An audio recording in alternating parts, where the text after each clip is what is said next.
28 page 78 au théâtre mooy ca théâtre ba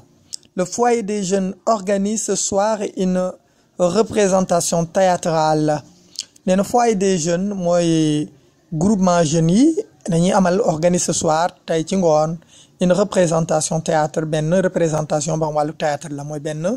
wane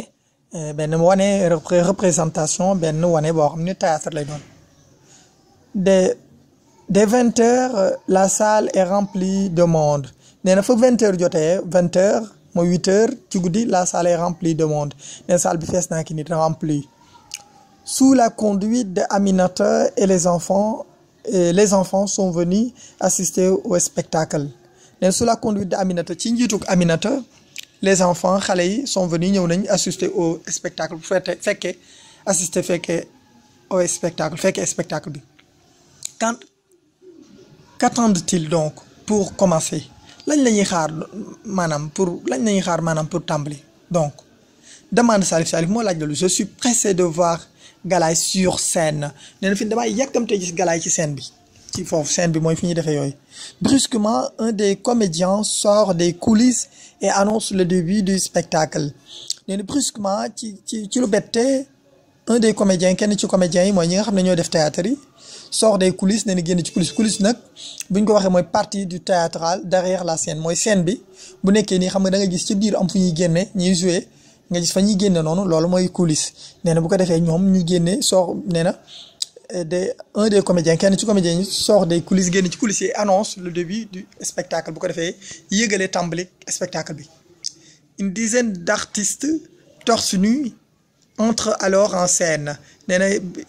fukkeelu ay artistes torse nu ñoo xam dañoo def yaramu neen torse nu mooy def yaramu neen entre alors en scène nee nañu dugg ci scène bi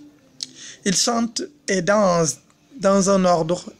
impeccable nee na ña ngay woy ils chantent ña ngay woy et dansent ak di fecc dans un ordre nee na ci toftaloo goo xam ne amut sikk impeccable gu amut sikk des applaudissements fusent de toutes parts nee na ay tàccu di yëngoo fu ne ay tàccu bu ko defee nee na di bàyyi ko fu ne fuse de toute part ci part bu ne bravo quel danseur s'exclame Salif nee na bravo mooy rayan macha allah dañuy wax macha allah rek quel danseur yii fecc kat s'exclame Salif ñee mën a fecc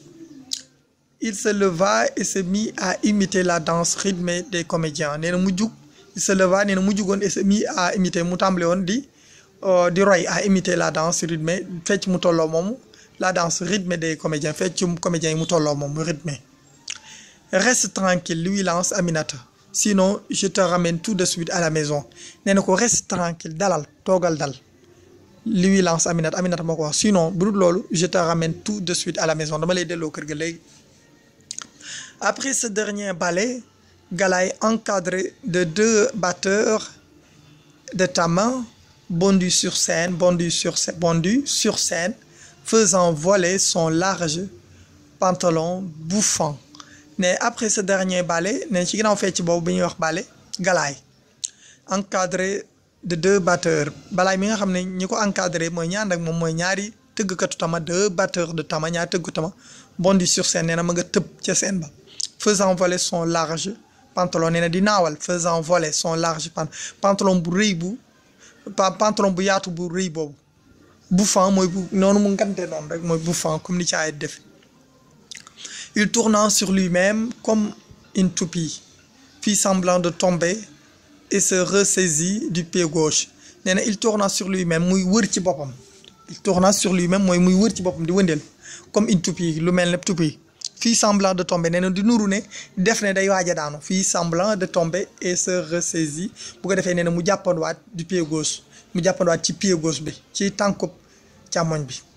il se retournant vers les spectateurs et commença cette danse compliquée dont il a le secret et qu'il fait bouger les foules nee na il se retournant mu tourné waat vers les spectateurs jëm ci seetaankat yi commença tàmbali woon cette danse compliquée fecc mu jafe moomu dont il a le secret boobu nga xam ne moom moo am secret bi moo xam mbóot mi moom moo am mbóot mi et qui fait bouger les foules bi nga xam ne mooy yëngatuloo mbooloo yi les foules aussitôt Salif bondit de sa chaise et alla se trouver sur scène nee na ci lu saasa Salif tëb de sa chaise tëb ci chaise am ba et alla le trouver sur scène nee na dem fekk ko ca scène ba alla le trouver dem fekkoon ko ca scène ba il fut rejoint par une foule d'admirateurs qui tenaient à féliciter Galaye et le petit danseur nee na il fut rejoint nee na am ñu leen fa fekk il fut rejoint mooy am ñu leen fa fekk am mbooloo fekk leen il fut rejoint par une foule d'admirateurs nee na ñu am mbooloo mu leen di naw mu leen fa fekk d'admirateurs mooy ñoo xam ne ñoo la naw ca la ngay def say supporters rek say supporters wala say fan nee na mbooloo ñoo xam ne ay fansam lañ dégg nga daal leen fay fekk il fut rejoint mooy ñoom nekk nañ mu fekk leen fa par une foule d'admirateurs par mbooloom seeni fans qui tenait à féliciter Galaye ñi nga xam ne liñ bëggoon mooy lañ façon mooy tenait à féliciter Galaye ngir ndokkeel Galaye et le petit danseur ak fecckat bu ndaw boobu. Avant le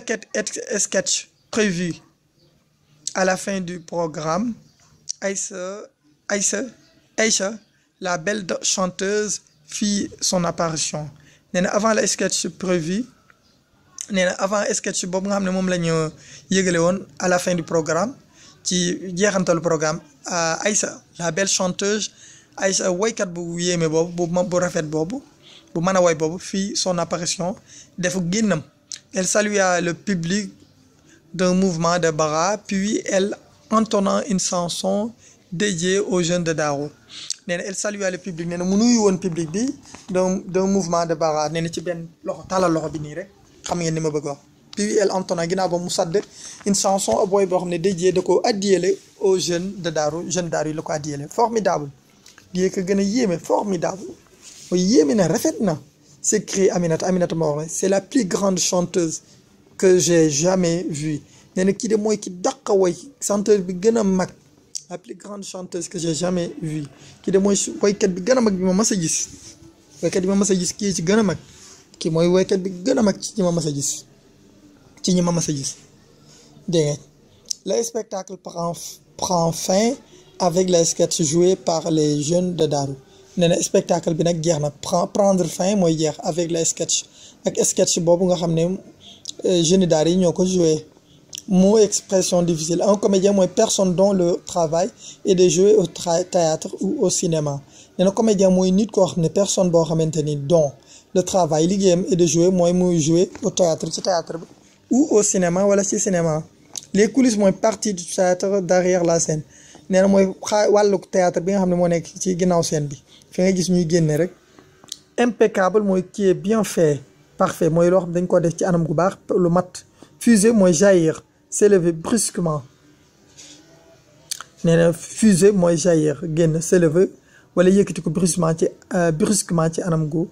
bette un sketch mooy une petite pièce gaie jouée au théâtre nee na mooy benn pièce théâtre bu neex bu ñu joué bu xorom dédié à mooy offrir à Adiel